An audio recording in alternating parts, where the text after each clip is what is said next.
I made my first 8-page comic, and here's how I did it. Welcome, bienvenue, to my first ever video on YouTube. I put together 7 points to help you get started with your first comic/manga. So let's get started. Do you want your rough draft to look like this? And your finished pages like this? That's what I'm here for. I got you. Step 1 is practice. I know you've heard it a million times, but look though, this is how I do it. I've always been into character animation, so I love to practice bodies in motion. I believe that it's important to convey the intentions of your character even if they're stuck on a single frame.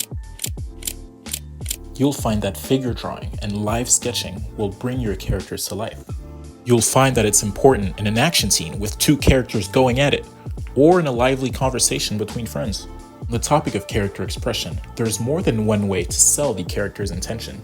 There's body language, the face, and then there's hands. You can't escape them. No more hands in pockets. Just go ahead and get started, man.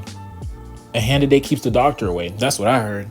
Some of the coolest scenes are those where the hands are emphasized in the foreground. I'm talking authors like Koei Horikoshi and myself. I draw hands so much, that's what I start my drawings with. Nah, I'm just playing. Nah, but seriously, you're gonna have to spam practice and draw anything that crosses your mind, however weird that can get. Trust. And then there's writing.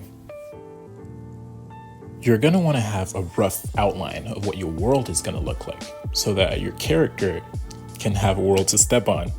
Now listen, don't be so quick to give your character the most devious background ever conceived. Chillax. And if that's you, get some help. More often than not, people are a product of where they're from. There's always exceptions, but you have to do them in a cool way, or a very well done way. Take U, for example. A magical place with many kingdoms would make sense that it would breed people like Finn and Jake, who have a strong sense of justice and chivalry, that love exploring and making friends. In contrast, a more somber magical world would breed a dark knight who thirsts for vengeance and violence. Or you could make a normal world where the main character could ignore the call to action and lead a normal life. That would be a very basic looking character, which takes me to my favorite part, character design. In a normal world with undertones of crime and a little fantasy, this is what my characters would look like. In a more lighthearted, fun, and interesting series, they would look like these hopefully familiar faces. Here's an example of where I use this principle. In the middle is my main character Samantha that I designed for a story I was writing. But later on I decided to change the setting, and her design didn't fit the world she was in anymore. So I had to adjust for that too. And with her rounded out face and simplified features, she fits better the world that I'm writing. Once your character's drawn, you'll need to familiarize yourself with them. Learn what they like, what they don't like, until you can think, what would my character do in this situation? Learn what they're good at and what they're not, until you can think, man, my character would suck at this. Things like these are what make your character come to life. Kind of leave that 2D plane and feel like a real person.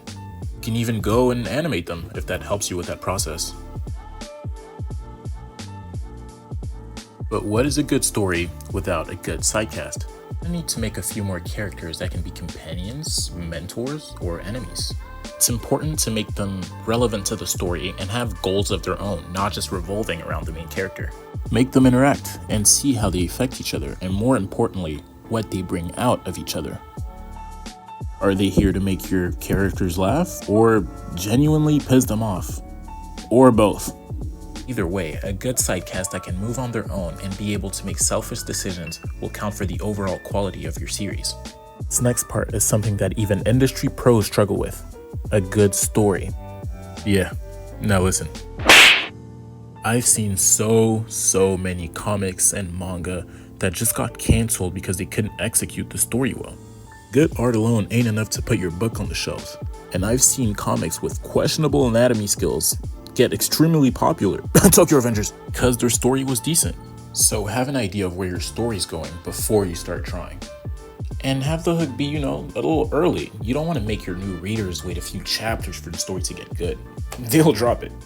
All I'm saying is have a storyboard. Straight away isn't for everyone. That's something I had to accept as well. Know what else is important? Rules, or a power system, depending on your story. Having rules that every character abides by is a good way to make the interactions between them even more interesting. Having some of your characters be crafty and clever enough to utilize those rules to their advantage is always nice to see. It keeps everything grounded and intellectual. A field day for the power scalers.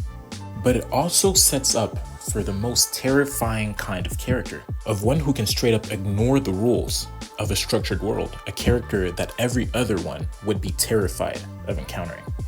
And yes, I mean Gojo. You saw it coming too. Next up is paneling. You know, the types of boxes you're gonna use. This is a basic page with medium and big panels. This is what your average shonen is gonna look like, with big panels to emphasize their cool poses and cool actions. Majority of manga follow this pattern. The next is a little bit different. More crowded page leaves room for dialogue rather than action. These are more common in gag manga. But you know, it doesn't really matter. If you can make it work like this, if that works for you, that's fine. I like my action pages a little unconventional, you know? Characters popping out of panels and things of that nature. A dynamic panel is good to show the hype and the pressure of a scene, or to make you fully understand the weight of a character's emotions in a certain scene. They both work. Use them how you shall. Or not. I don't care.